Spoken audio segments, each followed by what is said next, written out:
Hello students, my name is Lokesh आलोने और आज का मेरा लेक्चर है आरएनए इंटरफेरेंस पर कि आरएनए आई मेथड्स क्या होती है और ये कैसे सेलुलर डिफेंस मैकेनिज्म में यूज़फुल होती है।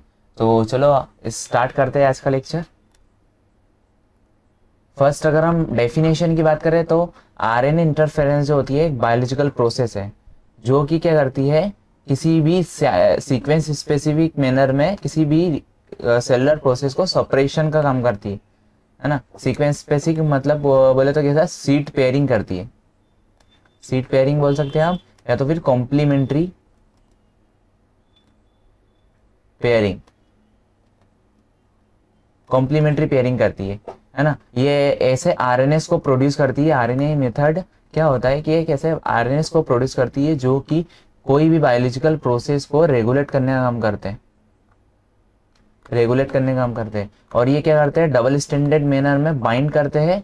कैसी बाइंड करते हैं, सीट कॉम्प्लीमेंट्री पेयरिंग या सीट पेयरिंग से मतलब एकदम कॉम्प्लीमेंट्री पेयरिंग करते हैं। और वो सेलुलर प्रोसेस को क्या करते हैं, इनहिबिट कर देते हैं। क्या कर देते हैं, इनहिबिट कर देते हैं, रोक देते उस प्रोसेस को। तो ये मेथड क्या कहलाती है, आरएनए इंटरफेरेंस मेथड होती है ना। तो हम पढ़ ले RNA interference is the biological process in which RNA molecules are involved in the sequence specific separation। मैंने अभी आपको बताया sequence specific मतलब क्या है, of gene expression by double stranded RNA। double stranded form में होता है, ये भी चीज मैंने आपको क्लियर करी। thought the translation and transcription of the repression।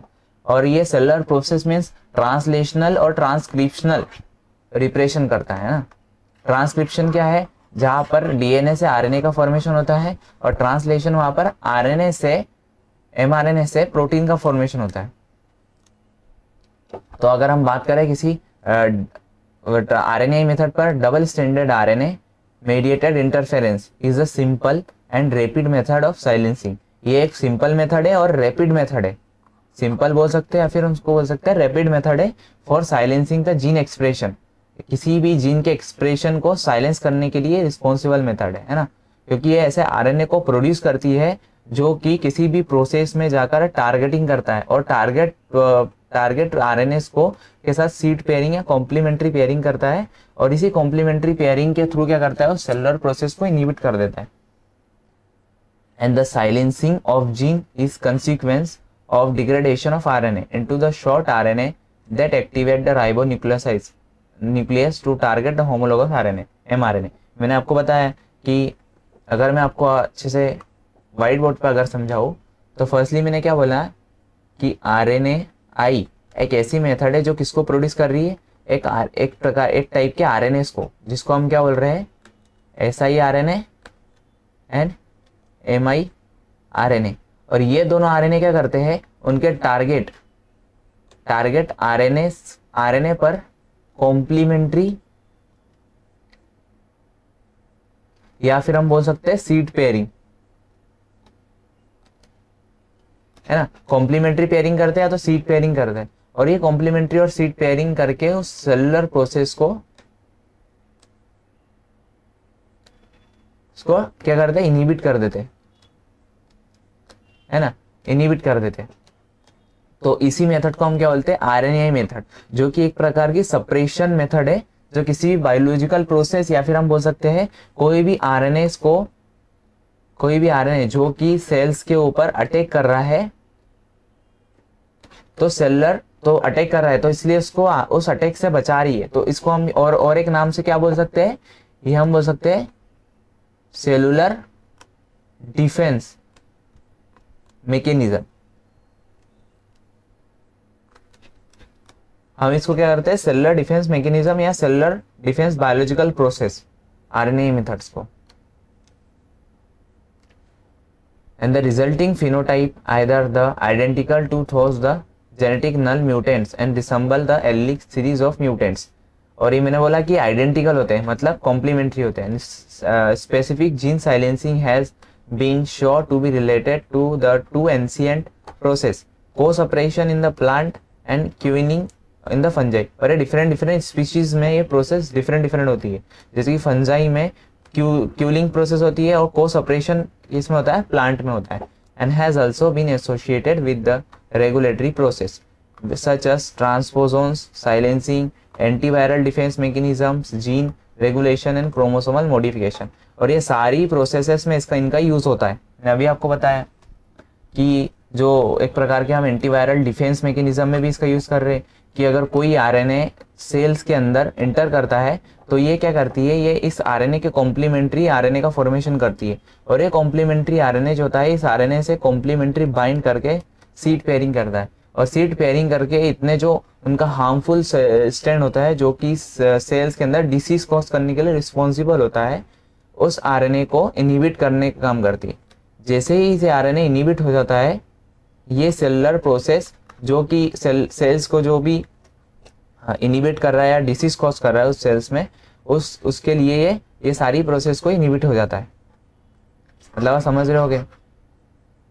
मैं अगर आपको एक जस्ट ऐसा एग्जांपल दूं कि ये सेल है और कोई बाहरी आरएनए इस सेल के ऊपर अटैक कर रहा है, तो सेल्स के अंदर ऐसा ही आरएनए मेथड के थ्रू क्या होता है,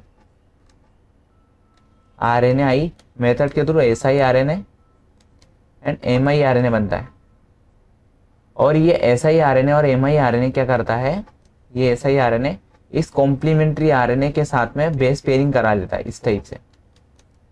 स्मॉल आरएनए होते हैं ये 200 न्यूक्लियोटाइड लेस देन 200 न्यूक्लियोटाइड है ना, लेस देन 200 न्यूक्लियोटाइड। 200 न्यूक्लियोटाइड से कम न्यूक्लियोटाइड्स के होते हैं और ये किसी भी आरएनए से या टारगेट आरएनए से जाकर बाइंड करते हैं, कॉम्प्लीमेंट्री बाइंडिंग करते हैं। और कॉम्प्लीमेंट्री बाइंडिंग करने के बाद में ये उस आरएनए के फंक्शन को ब्लॉक कर देते हैं ना, ब्लॉक कर देते हैं। और जैसे ही हमारे पास इस आरएनए का सेलुलर फंक्शन ब्लॉक होता है तो ये मेथड क्या करती है, सेल्यूलर डिफेंस कॉज करती है कि ये किसी भी बाहरी जो भी आरएनए से या फिर जो भी अटैकिंग सब्सटेंस है उससे सेल्स को डिफेंस के सेल्स को इनके अगेंस्ट डिफेंस पहुंचाने का काम करती है। तो इसलिए हम इस प्रोसेस को क्या किस चीज में यूज करते हैं, सेलुलर डिफेंस मैकेनिज्म में, कोई भी वायरल पार्टिकल्स है।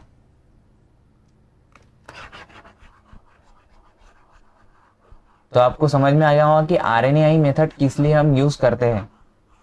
डिफरेंट प्रोसेस जो कि मोलिकुलर सारी प्रोसेस के अंदर इसका यूज किया जाता है और ये बहुत ही बेनिफिशियल प्रोसेस है। अब हम बात करें extensive genetic biochemical analysis revealed two step mechanism of RNA inducing gene silencing. अब हमने बात कर ली कि आरएनए मेथड से कोई siRNA और mRNA बन रहा है। अब ये siRNA और mRNA कैसे कौन कौन से स्टेप्स में बन रहा है, तो हमने इस स्टेप्स को 2 स्टेप्स में डिवाइड किया। First step is involve degradation of double stranded RNA, जो कि हमारे पास डबल स्ट्रैंडेड आरएनए उसका क्या हो रहा है, डिग्रेडेशन हो रहा है। Degradation of double stranded RNA by किसमें 21 से 25 न्यूक्लियोटाइड्स के अंदर, किसके द्वारा, RNase3 like activity. RNase3 family का एक एंजाइम्स होता है जिसको हम क्या बोलते हैं, डाइसर, है ना। ये क्वेश्चंस आया था स्टेटमेंट बेस्ड CSR नेट में, तो आप अगर ओल्ड क्वेश्चंस देखोगे तो आपको इस टॉपिक से रिलेटेड बहुत से क्वेश्चंस मिलेंगे। तो RNase3 फैमिली का एंजाइम कौन है, डाइसर एंजाइम है। एंड सेकेंड क्लीवेज, फर्स्टली क्या कर रहा है, डबल स्ट्रैंडेड आरएनए को सिंगल स्ट्रैंड में क्लीवेज कर रहा है, तो डबल स्ट्रैंड आरएनए को डिग्रेडेशन कर रहा है, सॉरी, है ना। और ये कौन कर रहा है, कितने 21 से 25 न्यूक्लियोटाइड्स के अंदर डिग्रेडेशन कर रहा है, RNase3 फैमिली का एंजाइम है dicer. And the second step the siRNA join and the RNase complex. और siRNA जो सेकेंड स्टेप में siRNA फॉर्मेशन होता है, फर्स्ट स्टेप में जो siRNA फॉर्मेशन हो रहा है वो सेकेंड स्टेप में जाकर क्या करता है, रिस्क कॉम्प्लेक्स। रिस्क क्या है, एक RNA इंड्यूसिंग साइलेंसिंग कॉम्प्लेक्स होता है जिसके अंदर एक ऐसी सब यूनिट होती है जिसको हम बोलते हैं आर्ग्यूनेट सब यूनिट, है ना। आर्ग्यूनेट सब यूनिट क्या करती है, एक प्रकार की क्लीवेज सब यूनिट होती है। अगर मैं आपको अच्छे से व्हाइट बोर्ड पे समझाऊं,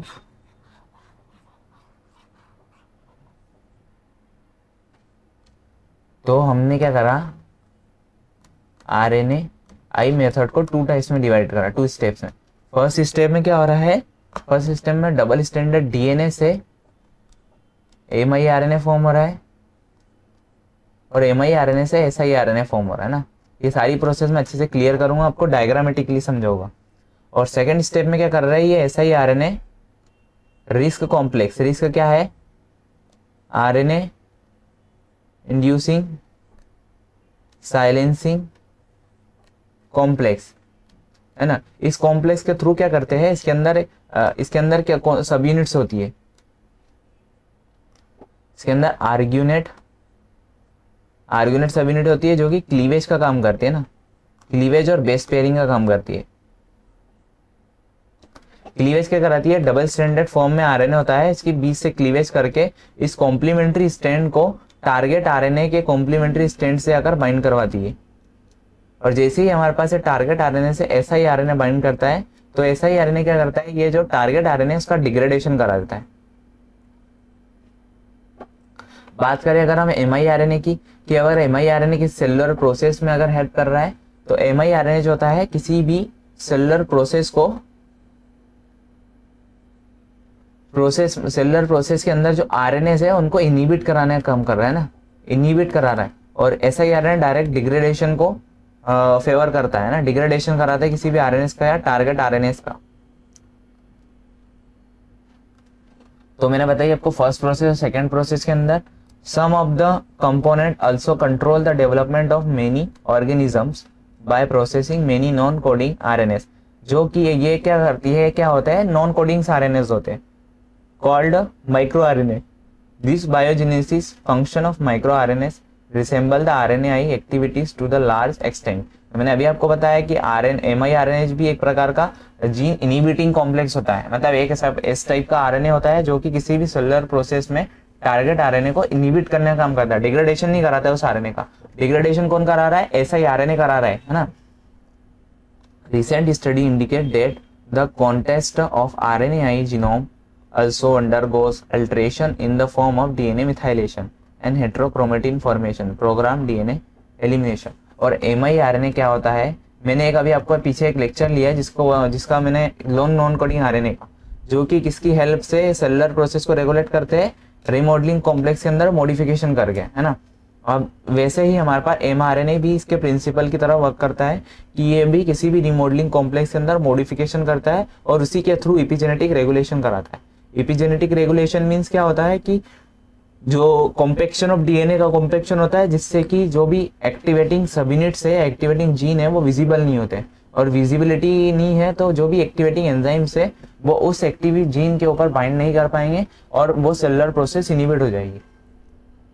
as the result of this change in the silencing effect of gene function in the exercise as tightly as possible because of the excused specific and functional genomics, but also gene specific therapeutic activities that target the mRNA and disease related gene। और इसका use हम किस लिए कर रहे हैं, किसी भी mRNA को टारगेट करने के लिए, या तो फिर कोई mRNA अगर कभी कोई टारगेट mRNA डिसीज को कॉज कर रहा है तो उसके डिग्रेडेशन के लिए रिस्पॉन्सिबल है। अब हम बात करेंगे mRNA की प्रोसेसिंग की, कि भाई mRNA कैसे फॉर्म होता है, RNA मेथड से, और mRNA से फिर लास्ट में siRNA फॉर्मेशन होता है ना। तो अब चलो हम इस चीज को पढ़ते हैं। Most mRNA are processed from the RNA polymerase second. Mostly क्या होता है कि डबल स्टैंडर्ड DNA से हमारे पास डबल स्टैंडर्ड RNA फॉर्म होता है। ये किसके द्वारा हो रहा है, RNA पॉलीमरेज सेकेंड के थ्रू, है ना, RNA पॉलीमरेज सेकेंड के through. and as several hundreds of thousands of nucleotide in the length called primary miRNA। और इसको हम क्या बोल रहे हैं, primary miRNA। A primary miRNA can contain the sequence of one or more miRNA। अब ये प्राइमरी miRNA क्या होता है, इसके पास ऐसी सीक्वेंस होती है जो कि बहुत से miRNAs के लिए रिस्पॉन्सिबल होती है, उससे उनकी फंक्शनिंग के लिए। Some miRNA are also processed from the excised intron from 3' UTR of the some pre-mRNA। और कुछ mRNA क्या होते हैं, किसी इंट्रॉन्स को प्रोसेस करते हैं 3' UTR के, जो कि किसी भी सेलुलर प्रोसेस को इनहिबिट करने का काम कर रहे हैं। Within this long transcript are sequenced that fold into the हिपेरिन स्ट्रक्चर। और ये जो होते हैं हमारे पास RNA, ये आफ्टर फर्स्टली अगर मैं आपको अच्छे से क्लियरली समझाऊं तो डबल स्टैंडर्ड DNA से RNA का फॉर्मेशन हुआ, और ये RNA है ना डिफरेंट टाइप्स के RNAs को कोड कर रहा है ना, miRNA को कोड कर रहा है। ये एक प्रकार का miRNA बना है DNA से, डबल स्टैंडर्ड DNA से, जो कि डिफरेंट टाइप्स के miRNA को कोड करता है। अब ये क्या करता है, 3' UTR अनट्रांसलेटेड रीजन इंट्रोन का, ये एक टाइप के आरएनए को कोड करता है, और ये आरएनए क्या करता है, ट्रांसक्राइब होके ये कॉम्प्लीमेंट्री बेस पेयरिंग करता है।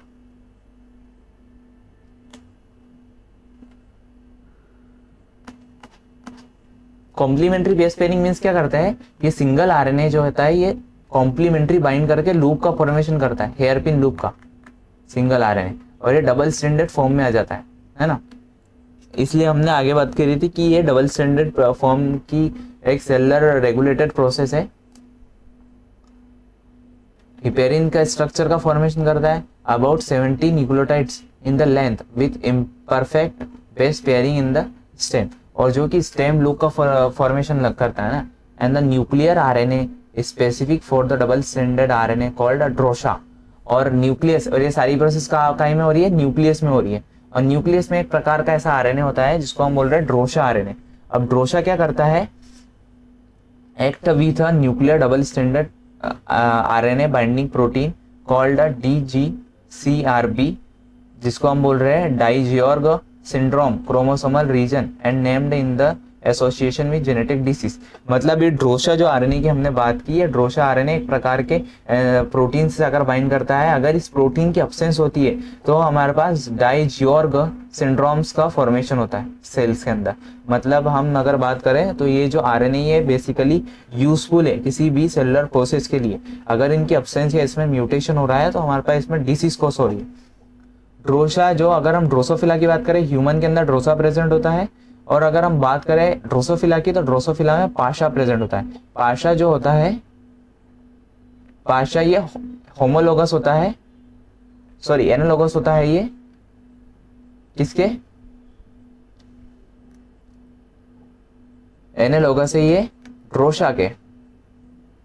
अब ड्रोशा का क्या वर्क है, ड्रोशा जो एक कॉम्प्लीमेंट्री हेयर पिन लूप का फॉर्मेशन हुआ है, इस हेयर पिन लूप का क्लीवेज का काम करता है। जैसे ही हमारे पास हेयर पिन लूप का क्लीवेज होता है तो ये double standard form of RNA में फॉर्म हो जाता है, और ये हेयर पिन लूप जो होता है ये डिस्कार्डिंग हो जाता है, मतलब यूबिक्विटिनाइजेशन मेथड से। अब ये डबल स्टैंडर्ड फॉर्म जो होता है ये आरएनए सॉरी न्यूक्लियस से बाहर निकलता है बाय एक्सपोर्टिन के थ्रू। एक्सपोर्टिन क्या है, जिसके ऊपर न्यूक्लियर लोकलाइजेशन सिग्नल्स प्रेजेंट होते हैं, जो कि किसी भी टारगेट प्रोटीन या फिर एमआरएनए को न्यूक्लियस से बाहर निकालने के लिए रिस्पॉन्सिबल होते हैं, exportin. And to cleave the हिपेरिन रीजन, और ये हिपेरिन रीजन को क्लीवेज करने का काम करते हैं, जो मैंने आपको सारी प्रोसेस में बताया है ना। And allow to diffuse through the inner channel of the nuclear pore, and ये अलाउ करते हैं डिफ्यूज के न्यूक्लियर पोर कॉम्प्लेक्स से by the help of exportin, है ना। एक्सपोर्टिन की हेल्प से ये अलाउ होते हैं बाहर साइटोप्लाज्म में आने के लिए। एंड जैसे ही जब ये साइटोप्लाज्म में आते हैं, and the RNA is called dicer. अब एक नेक्स्ट आरएनए प्रेजेंट होता है साइटोप्लाज्म में, डाइसर। डाइसर क्या होता है, डाइसर का मैंने आपको बताया, डाइसर जो RNase3 फैमिली का एंजाइम है, RNase3 फैमिली का एंजाइम है, ये क्या करता है, साइटोप्लाज्मिक जो भी डबल स्ट्रैंडेड आरएनए है उसको क्लीवेज करके सिंगल स्ट्रैंडेड आरएनए में कन्वर्ट कर देता है। अब हम डाइसर की बात करें तो डाइसर एक प्रोटीन से अगर बाइंड करता है, जिसके अंदर ह्यूमन के अंदर हम बात करें तो ह्यूमन के अंदर TRBP1। ड्रोशा किससे बाइंड कर रहा था, DR, हमने पीछे पढ़ा था, कौन सा प्रोटीन था, ड्रोशा जो कि डियोर्ग सिंड्रोम करने के लिए रिस्पॉन्सिबल था, और ये कौन से प्रोटीन से अगर बाइंड कर रहा था, DGCR8। और याद रखना DGCR8 जो प्रोटीन है ये न्यूक्लियस के अंदर प्रेजेंट है। अगर कभी इन दोनों की मतलब बाइंडिंग नहीं होती है तो कौन सा सिंड्रोम फॉर्म होता है, डियोर्ग सिंड्रोम फॉर्म होता है ना। अब हम डाइसर की बात करें तो डाइसर भी एक प्रोटीन से कॉम्बिनेशन करता है, और ये कौन सा प्रोटीन है, TRBP, जो कि ह्यूमंस के अंदर प्रेजेंट होता है, जो कि टार बाइंडिंग प्रोटीन होता है ना। ड्रोसोफिला के अंदर कौन सा प्रोटीन होता है, टार प्रोटीन होता है ना। अब हम ह्यूमन की बात करें तो ह्यूमन के अंदर TRBP प्रोटीन है, जो कि किससे बाइंडिंग करने के लिए रिस्पॉन्सिबल है, डाइसर से। और डाइसर से बाइंड करके डाइसर की सेलुलर फंक्शनिंग को की स्टेबिलिटी के लिए रिस्पॉन्सिबल होता है, मतलब इसको फंक्शन करने के लिए एक स्टेबल स्ट्रक्चर में फॉर्म करके रखता है। and this double stranded miRNA is approximately 2 ton.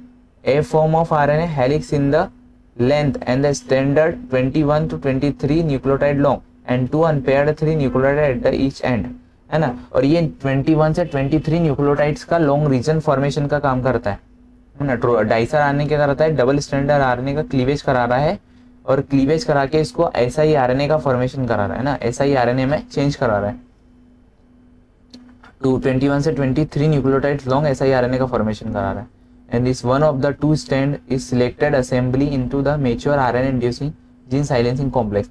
अब जो एसआई आरएनए हमारे पास फॉर्म हुआ है क्लीवेज के बाद, ये जो एसआई आरएनए फॉर्म हुआ है, ये एसआई आरएनए जो होता है एक एंजाइम जो कि प्रेजेंट है, जिस risk enzyme, risk complex, RNA inducing silencing complex. अब ये दोनों स्टैंड जो है एक दूसरे के कॉम्प्लीमेंट्री है। अब इन स्टैंड में से कौन सा जो टारगेट स्टैंड के कॉम्प्लीमेंट्री है उसको क्लीवेज करके टारगेट स्टैंड पर जाकर बाइंड कराने का काम कौन कर रहा है, हमारे पास रिस्क कॉम्प्लेक्स कर रहा है। और रिस्क कॉम्प्लेक्स के अंदर एक ऐसी सब यूनिट होती है जो एक मल्टी डोमेन सब यूनिट है, कौन सी, आर्गोनेट प्रोटीन। और यह आर्गोनेट प्रोटीन क्या करता है, इसको स्पेसिफिकली क्लीवेज और बाइंडिंग के लिए, टारगेट आरएनए से बाइंडिंग करने के लिए रिस्पॉन्सिबल यूनिट्स होती है ना। मल्टीपल डोमेन यूनिट है, इसी कारण ये मल्टीपल फंक्शंस को रिक्रूट करती है।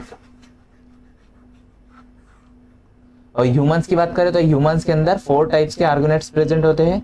AGO2 in the turn in the human argonaute protein in the miRNA containing RISC complex, जो कि रिस्क कॉम्प्लेक्स का एक प्रकार का प्रोटीन है। And other human argonaute proteins have partially overlapped function, और ये भी एक जैसे ही फंक्शंस को ओवरलैप करते हैं। And because the knockout of the 4 human argonaute protein lethal in the human embryonic stem cell.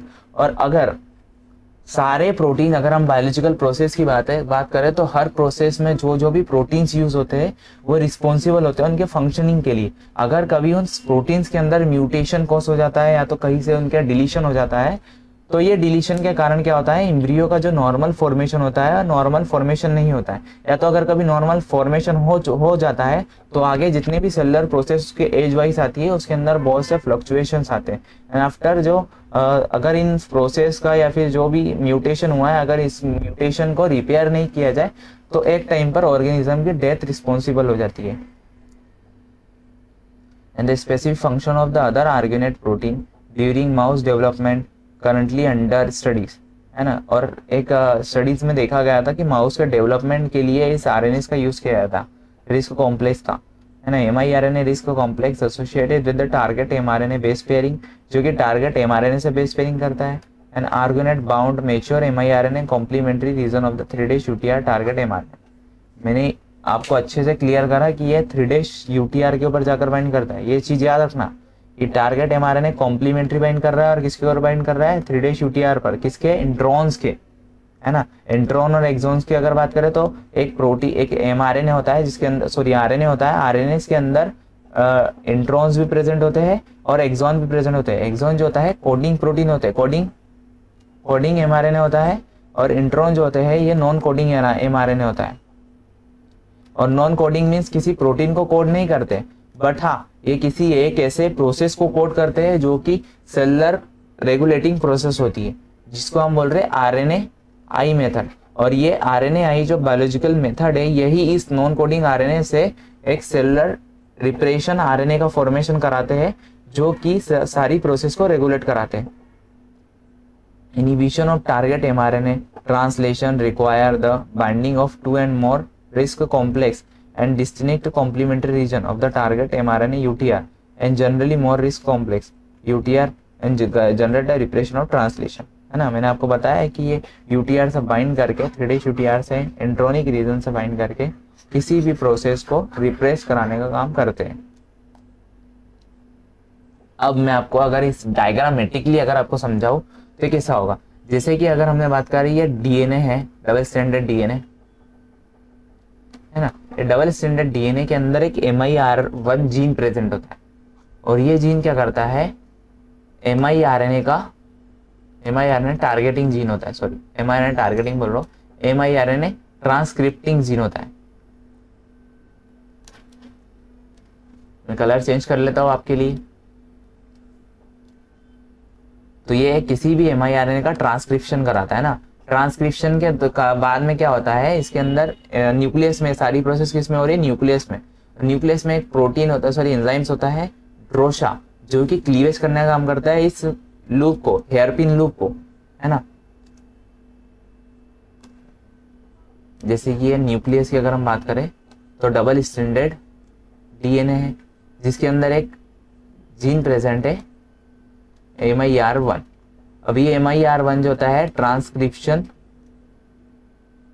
करके mRNA का फॉर्मेशन कराता है ना, mRNA का। और ये mRNA के अंदर जो इंट्रोनिक्स रीजन होता है 3' UTR का, ये टारगेटिंग का काम कराता है ना। सॉरी, अगर मैं आपको अच्छे से बताऊं तो डबल स्ट्रैंडेड RNA से mRNA रीजन ट्रांसक्राइब हुआ है, एंड ट्रांसक्रिप्शन के बाद में जो सिंगल स्ट्रैंडेड RNA है ये कॉम्प्लीमेंट्री बेस पेयरिंग करता है। अब ये कॉम्प्लीमेंट्री बेस पेयरिंग, ये सारी प्रोसेस किस में चल रही है, न्यूक्लियस में। कॉम्प्लीमेंट्री बेस पेयरिंग के थ्रू क्या होता है, ये single stranded RNA hairpin loop का फॉर्मेशन करता है, इस टाइप से लूप का फॉर्मेशन करता है। अब ये लूप जो होती है ये एक एंजाइम प्रेजेंट होता है न्यूक्लियस में, जिसको हम बोल रहे हैं ड्रोशा। अब ये ड्रोशा क्या करता है, इस हेयरपिन लूप का क्लीवेज का काम करता है। अब जैसे ही हमारे पास ये हेयरपिन लूप क्लीवेज हो जाती है, अगले पेज पे आपको बता दो, जैसे ही हमारे पास ये हेयरपिन लूप क्लीवेज होती है तो डबल स्ट्रैंडेड RNA का फॉर्मेशन होता है ना, डबल स्ट्रैंडेड RNA फॉर्म होता है। अब ये डबल स्ट्रैंडेड RNA जो होता है एक्सपोर्टिन के थ्रू न्यूक्लियस से बाहर चले जाता है। एक्सपोर्टिन जो न्यूक्लियस 4 कॉम्प्लेक्स होते हैं, इन कॉम्प्लेक्स के से बाहर निकलने के लिए, जो इन कॉम्प्लेक्स के अगर मैं आपको अच्छे से बताऊं तो ये कॉम्प्लेक्स का एक ऐसा चैनल होता है जिसके अंदर फिनाइलैलानिन और ग्लाइसिन्स की यूनिट्स होती है ना, फिनाइलैलानिन ग्लाइसिन्स की यूनिट्स होती है, जो कि एक सिग्नल्स को रिक्रूट करती है for transport of targeting protein and mRNA। किसी भी प्रोटीन या mRNA को टारगेट बाहर की तरफ टारगेट करना है या फिर एक्सपोर्टिंग करना है, तो उसके ऊपर एक सिग्नल्स प्रेजेंट होता है जिसको हम बोलते हैं न्यूक्लियर लोकलाइजेशन सिग्नल, जो कि एक एक्सपोर्टिंग प्रोटीन पर प्रेजेंट होता है। और ये प्रोटीन जो जाकर किससे बाइंड करता है, डबल स्ट्रैंडेड RNA से, और आफ्टर RNA से बाइंड करने के बाद में इसका एक्सपोर्ट करा देता है साइटोप्लाज्म में। अब जैसे ही हमारे पास साइटोप्लाज्म में ये न्यूक्लियस से जैसे ही हमारे पास डबल स्ट्रैंडेड RNA साइटोप्लाज्म में आया, अभी साइटोप्लाज्म में आकर यहाँ पर एक एंजाइम होता है जिसको हम बोल रहे हैं डाइसर, जो कि RNase3 फैमिली का एंजाइम है ना। अब ये डाइसर जो होता है इसको क्लीवेज करके siRNA में फॉर्मेशन करता है। ये कौन सा था हमारे पास, mRNA है ना, mRNA था, माइक्रो RNA है ना, मैसेंजर RNA नहीं, mRNA नहीं है, mRNA है ना। और इससे जो फॉर्म होके निकला था हमारे पास, अगर मैं प्रीवियस आपको बात करूं, ये वाला, ये जो था ये हमारे पास क्या था, प्री mRNA। और जैसे ही क्लीवेज होता है तो क्लीवेज होके हमारे पास एक mRNA फॉर्मेशन होता है, मेच्योर mRNA। और आफ्टर mRNA जो होता है ये सेल के बाहर निकलकर डाइसर प्रोटीन के द्वारा क्लीवेज होता है और उसके बाद में siRNA का फॉर्मेशन करता है। अब जब भी कोई सेलुलर प्रोसेस होती है जिसको टारगेटिंग करना है या इनिबिट करना है, तो एक कॉम्प्लेक्स आता है जिसको हम बोलते हैं रिस्क कॉम्प्लेक्स। रिस्क कॉम्प्लेक्स में कैसी सब यूनिट होती है, अगर मैं इसको बात करूँ, ये रिस्क कॉम्प्लेक्स है, इसमें एक सब यूनिट होती है जिसको हम बोलते हैं आर्गोनेट। आर्गोनेट क्या करता है, इस दोनों कॉम्प्लीमेंट्री रीजन्स को क्लीवेज करता है, इस रीजन्स का क्लीवेज करता है। एंड आफ्टर क्लीवेज के बाद में उसको कोई भी ऐसे टारगेटिंग mRNA के ऊपर टारगेट करता है, mRNA के ऊपर टारगेट करता है इस टाइप से, इसके ऊपर 3' UTR पर, इंट्रॉन के 3' UTR पर जाकर टारगेट कराता है। एंड आफ्टर इस जो भी RNA था, इस RNA को की फंक्शनिंग को इनहिबिट करा देता है ना। और ये जो पेयरिंग होती है, ये कौन सी पेयरिंग होती है, सीड पेयरिंग। सीड पेयरिंग मतलब हाईली कॉम्प्लीमेंट्री पेयरिंग होती है, जिसके कारण क्या होता है, टारगेटेड होता है किसी भी सेलुलर प्रोसेस के लिए। प्री एमआरएनए फॉर्म हुआ, प्री एमआरएनए जो कि एक्सपोर्ट हुआ है ना। अब ये एमआईआरएनए जब एक्सपोर्ट हुआ तो एक्सपोर्ट होने के बाद में डाइसर एंजाइम जो होता है इस एमआईआरएनए से एसआईआरएनए का फॉर्मेशन करता है ना। अब ये एसआईआरएनए जो होता है, ये एसआईआरएनए रिस्क कॉम्प्लेक्स के थ्रू किसी भी प्रोटीन के ऊपर टारगेटिंग करता है। कैसे टारगेटिंग करता है? अब जो बना है हमारे पास एमआईआरएनए और एसआईआरएनए, उनके बारे में बताता हूँ कि एमआईआरएनए जो होता है ये ट्रांसलेशनल इनिबिशन का काम करता है ना। ये किसी भी एमआरएनए को डिग्रेडेशन नहीं करता है ना। और ये इस टाइप से बाइंड करता है टारगेट एमआरएनए से। ये टारगेट आरएनए है जिससे जाकर बाइंड करता है, और बाइंड करने के बाद में ये कॉम्प्लीमेंट्री बाइंड होता है। अगर कभी कोई स्टैंड इसके कॉम्प्लीमेंट्री नहीं है तो लूप का फॉर्मेशन करा देते हैं, है ना। कॉम्प्लीमेंट्री बाइंड करने के बाद में उसकी सारी सेलुलर प्रोसेस को इनिबिट करा देते हैं। अगर हम बात करें एसआईआरएनए की, तो एसआईआरएनए ये पूरी सीट पेयरिंग करता है, सारी सीट पेयरिंग करता है। सीट पेयरिंग मतलब मोस्ट ज्यादा से ज्यादा इसकी कॉम्प्लीमेंट्री पेयरिंग होती है। एंड आफ्टर पेयरिंग के बाद में सारी सेलुलर प्रोसेस को इनिबिट करा देता है।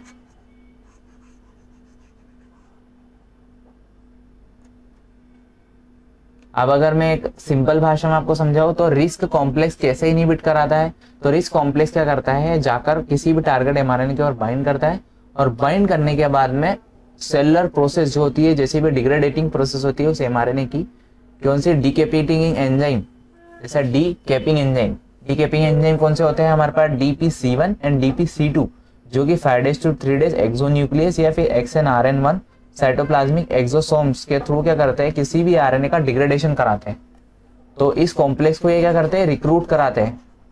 कौन कौन रिक्रूट कराता है इस कॉम्प्लेक्स को, हमारा रिस्क कॉम्प्लेक्स है ना, टारगेटिंग कराने के बाद में।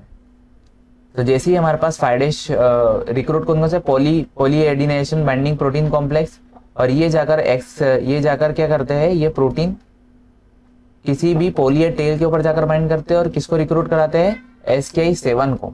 और SKI7 प्रोटीन क्या करते हैं, 5 days to 3 days डीके करते हैं, किसके थ्रू, एक्सोसोम्स के through.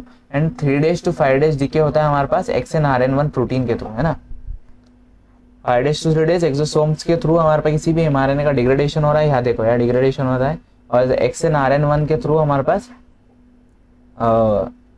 3 days to 5 days DK हो रहा है ना किसी एमआरएनए का। और इनको कौन एक्टिवेट करा रहा है, रिस्क कॉम्प्लेक्स इनको एक्टिवेटिंग कराता है। और इसके अंदर के जो एक आर्गेनेट सब यूनिट होती है, आर्गेनेट सब यूनिट कॉम्प्लीमेंट्री क्लीवेज का काम करती है इस एमआईआरएनए का जो फॉर्म हुआ है, और आफ्टर एमआईआरएनए जो सीट पेयरिंग करता है किसी भी टारगेट एमआरएनए से। अब हम अगर कई बात करें किसी एमआरएनए के अंदर कभी कोई स्टॉल सब यूनिट हो, तो स्टॉल सब यूनिट के लिए क्या करता है, जो आर्गेनेट अपने रिस्क कॉम्प्लेक्स होता है, वो एक प्रोटीन जिसको हम बोलते हैं DOM34HbS1, ये प्रोटीन को रिक्रूट कराता है। ये प्रोटीन आकर क्या करता है, इस स्टॉल्ड प्रोटीन को, जो कि स्टेम लूप फॉर्मेशन है एमआरएनए, उसको क्लीवेज का काम कराता है। जैसे ही क्लीवेज होता है, आफ्टर वही process exosomes mediated 5 days to 3 days cleavage, and XRNA1 mediated 3 days to 5 days cleavage होता है।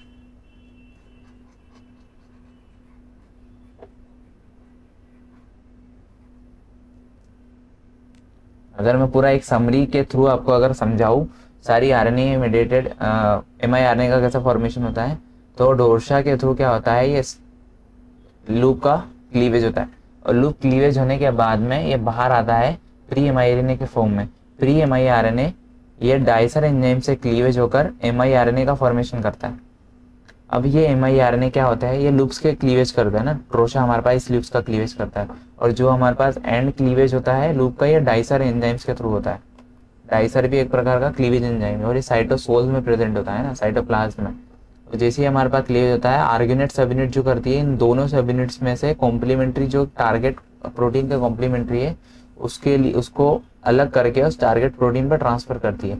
और एसआईआरएनए मेडिएटेड किसी भी प्रोटीन्स को एसआईआरएनए मेडिएटेड क्या करते हैं, ये आर्गेनेट सब यूनिट इससे सीट पेयरिंग से बाइंड तो कर जाते हैं, आफ्टर डीकेपिंग एंजाइम्स को रिक्रूट कराते हैं बाइंडिंग के लिए और डिग्रेडेशन के लिए, एमआरएनए के डिग्रेडेशन के लिए। देखो ये जो प्रोटीन्स आकर बाइंड किए, ये किसी भी एमआईआरएनए के डिग्रेडेशन के लिए रिस्पॉन्सिबल है ना। और अगर हम बात करें कभी एमआईआरएनए की, एसआईआरएनए मेडिएटेड डिग्रेडेशन होता है, mRNA की अगर हम बात करें तो mRNA क्या करता है, किसी भी सेलुलर प्रोसेस को टारगेटिंग करके कॉम्प्लीमेंट्री बाइंड करता है और किसी भी सेलुलर प्रोसेस को इनहिबिट कराने का काम करता है, ना इनहिबिट कराता है।